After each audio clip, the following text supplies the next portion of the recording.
عزیزوں پیاروں، ہم اس ملک کے اندر بہت مشکل دنوں سے گزر رہے ہیں۔ ہمیں احساس نہیں ہے۔ ہم لوگ چونکہ غلامی کو قبول کر چکے ہیں، اس لیے اب ہمارے اندر احساس ختم ہو چکا ہے۔ لیکن ہم جس حال میں بھی ہوں، اپنے ایمان کے ساتھ، اپنے دین کے ساتھ محفوظ رہنے کی جدوجہد و فکر ہر مومن کی ذمہ داری ہے۔ جو نظام تعلیم اور جو نصاب تعلیم بہت جلد پورے ملک کے اسکولوں میں نافذ ہونے والا ہے، اور اس ملک کے ہر بچے کو اس میں حصہ لینا ہے اور اس میں شریک ہونا ہے۔ چند برس کے بعد، جیسے ایک طالب علم نے اپنی تقریر میں کہا، ایک دو نسلوں کے بعد جو نقصان ملت کا ہوگا، اس کے تصور سے بھی رونگٹے کھڑے ہو جاتے ہیں، اور خود اس نسل کا کتنا بڑا نقصان ہوگا۔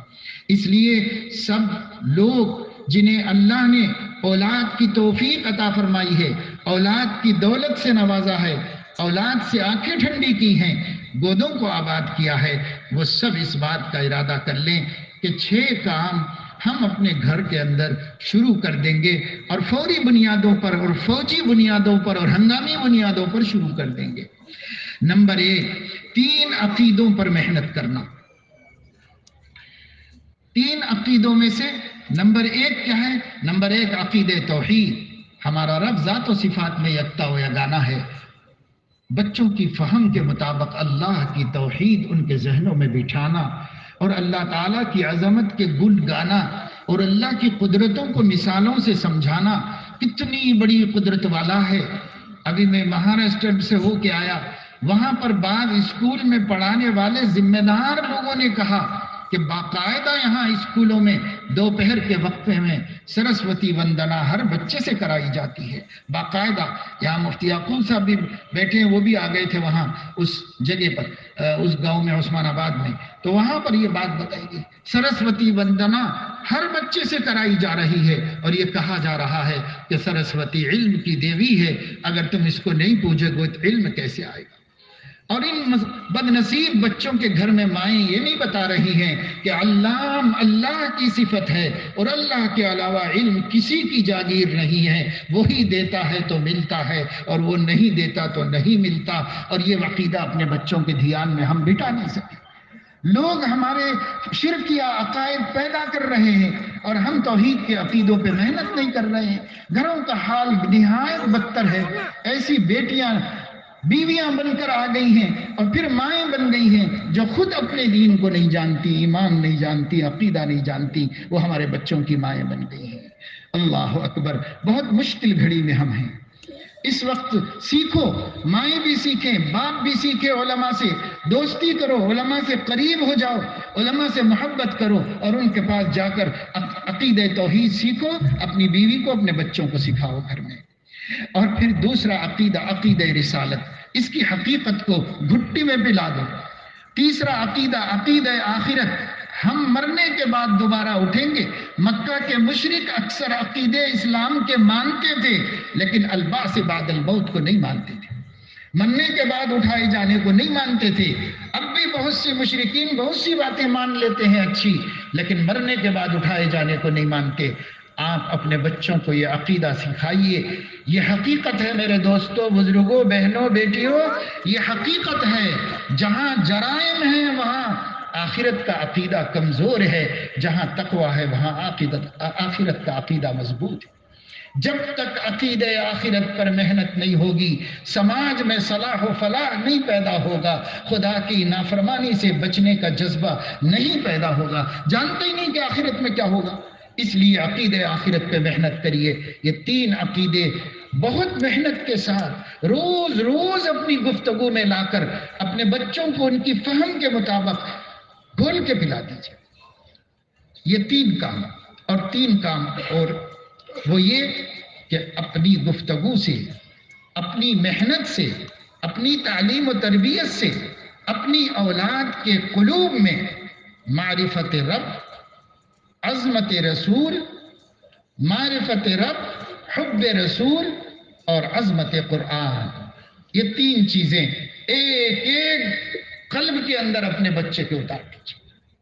اللہ کی معرفت ان کے اندر پیدا کیجیے، اتنی معرفت کہ وہ اللہ کے غیر کو ماننے ہی کے لیے تیار نہ ہو۔ اور رسول کی محبت، اتنی محبت کہ رسول اللہ صلی اللہ علیہ وسلم کو قیامت کے دن خوش کرنے کا اتنا جذبہ پیدا ہو جائے کہ میں جس دن مرنے کے بعد اپنے نبی کے سامنے جاؤں گا تو میرا نبی مجھے دیکھ کر سینے سے لگا لے اور میرا نبی مجھے دیکھ کر پیار کرے اور خوشی کا اظہار کرے کہ امتی تو نے مجھے خوش کر دیا، اپنی اتباع کے ذریعے، اپنی وفاداری کے ذریعے، اپنی محبت کے ذریعے تو نے میرا دل جیت لیا۔ یہ کہہ سکے اس مقام تک ہمارے بچے نبی کی محبت میں ڈوب جائیں، سرشار ہو جائیں۔ تیسری چیز عظمت قرآن، یہی وہ کتاب ہے جس نے نبی کو بھی ہدایت دی ہے، یہی کتاب پوری امت کے لیے ہدایت کا سر چشمہ ہے۔ اس کتاب کی عظمت اتنی پیدا کرو کہ بچے صحیح پڑھنا سیکھ لیں، بچے پڑھنا کا معمول بنا لیں، سب لوگ تلاوت کے عادی ہو جائیں اور اس میں تدبر کرنا سیکھ لیں، ترجمہ پڑھنا سیکھ لیں، قرآن سے عشق ہو جائے، محبت، اتنی محبت جتنی حضور نے دعا میں مانگی کہ اے اللہ قرآن کی محبت میرے خون کے قطروں میں اور میرے گوشت کے نسوں میں داخل کر دیجیے۔ اتنی محبت اپنے بچوں کے اندر پیدا کیجیے قرآن کریم کی۔ جب تک قرآن سے چمٹے رہیں گے، اور سنت اسی میں داخل ہے، جب تک نبی سے اور قرآن سے چمٹے رہیں گے اس وقت تک گمراہ نہیں ہوں گے۔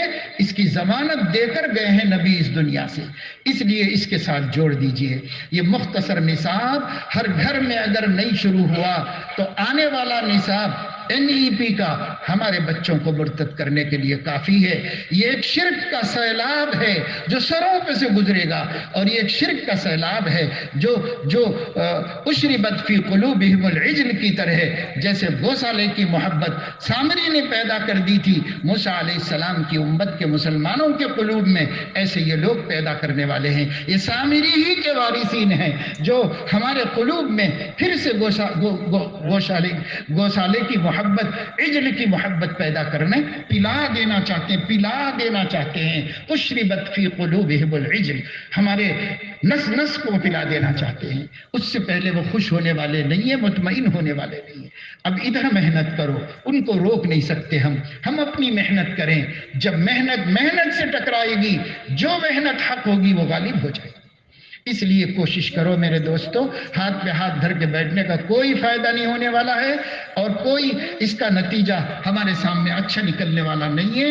کام کا ٹائم ہے، کام کا ارادہ کرو، کھا پی کے سو جانا، بچوں کے ساتھ کھیل لینا، پارکوں میں لے جا کے ان کو نچا لینا اب کافی نہیں ہے محبت کا، یہ محبت کافی نہیں ہے۔